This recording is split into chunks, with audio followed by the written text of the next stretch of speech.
play. Bridging the physical and digital with Osmo. And I said, learning through play. So I thought, well, what is Osmo? It's a unique educational gaming accessory that opens up your iPad to the infinite possibilities of physical play, and it's crafted with reflective artificial intelligence. So there's this little red plastic reflector goes over top of the camera on your iPad, and your iPad has to stand up in the dock for you to be able to use the program. So this is our friend Skyla, and you can program this with your spelling words from class. So she was working on her spelling words for the week. And this is a video. It should work. It worked a minute ago. Of these two girls are so. Wait just a minute. They're okay. That's okay. They're super competitive, and they are trying to see who can spell the word the fastest because they were going against each other to get the most points. Okay.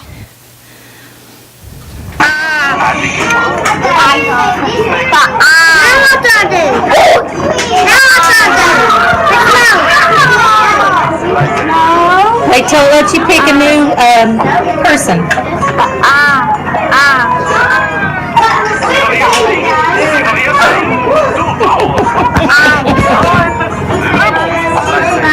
That's my professional, videoing there. So, but they really, and that's how they do. And they, the one little girl that was going, later on, she was jumping up and down. She said, I got it first, And the little one was saying, no, you didn't. And she said, yes, I did, I got it first. So it went back and forth, but they love it, just that interaction between each other. Then I also used Tiggly kits, and it said Tiggly toys are designed to help kids develop their fine motor and spatial reasoning skills, alongside with language, math, and creative skills. Okay.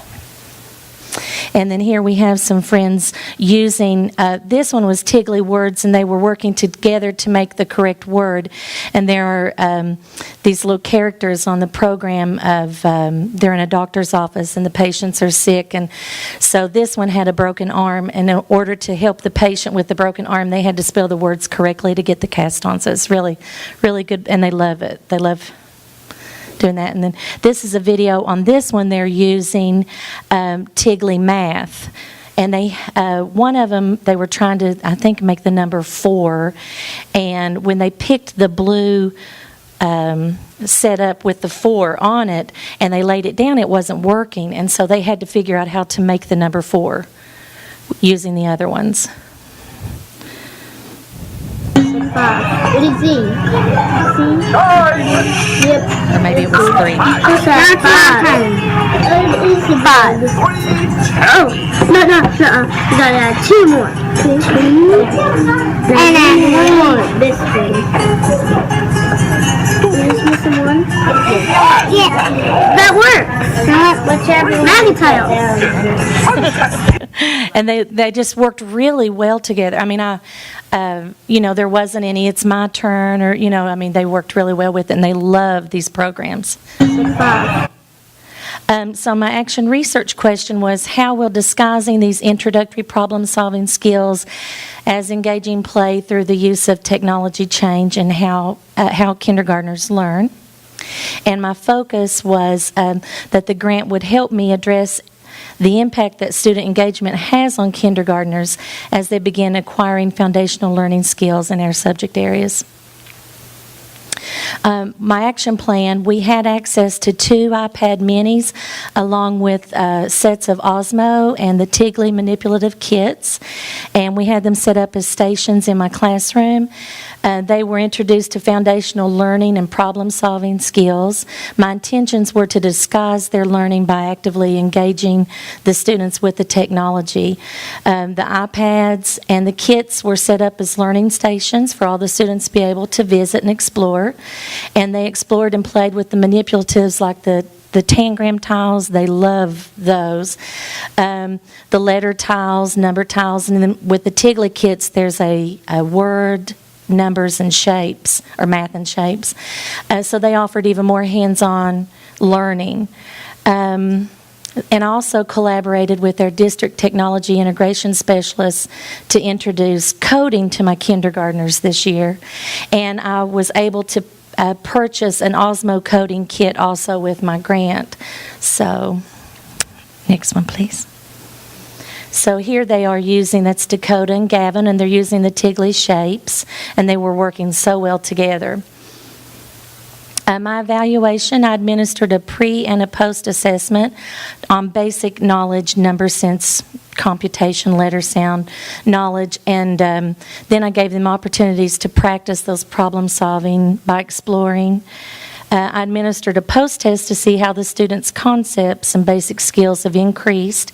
And at our pre-assessment data, which was earlier in the year, our average score was a 71%. And so after they had opportunities to use some manipulatives, I gave them a post-test later on this year, and we had increased to 92%. So we had a 21% increase in our scores after teacher instruction and the use of our technology, because I think teacher instruction should definitely not be replaced. Okay. Oh, here's another video. This is Mr. Dimples, this little boy right here. He took my heart the first time he walked into my classroom. He was the cutest little Dimples. His name's Rylan, but he's forevermore Mr. Dimples. So, and they're learning how to make the ooh sound on their own. This was totally using Osmo.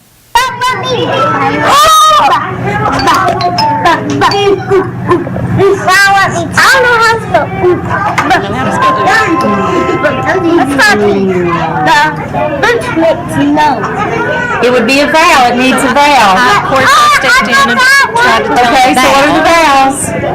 I wish I'd just left him alone and let him try. What's that cute?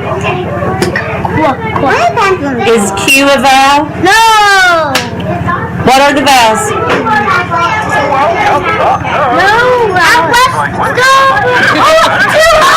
Oh, what? You found what makes ooh? What makes ooh? How many? How many? And they spelled boo. They were trying to spell boo. Did you get it? Who got the most on that one? So, and I mean, they really enjoyed it, so. Oh, yeah.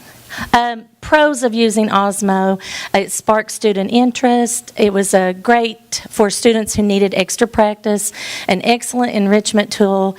There's also a place on Osmo where you can go in and add individual student names to keep up with the information. And you could personalize it for classroom use, like with spelling words and hands-on. And the only con I have to Osmo is that in order to use it, I could not put it in a protective case. So with 4 and 5-year-olds, that's kind of an expensive, so we had to have lots of lessons on not to pick it up, not to carry it around. And they did really well with it, but I had to kind of remind them. But that was really my only con, because in order to use the little reflective piece over your camera, you couldn't keep it in that case. So I feel I'm retiring this year, so yay! So I feel there's nothing that can replace great teaching. But I had so much, oh yeah, I can be replaced, but great teaching, and these tools were excellent in helping that, but it's the teachers that make the difference. These are just awesome tools to help us, so. And my kids wanted to see my PowerPoint, so the next picture, wait, I'm sorry. That was we were working on our hour of code down at the bottom, and then that was just some more Tiggly, but they wanted their picture all in it, so that's my kids.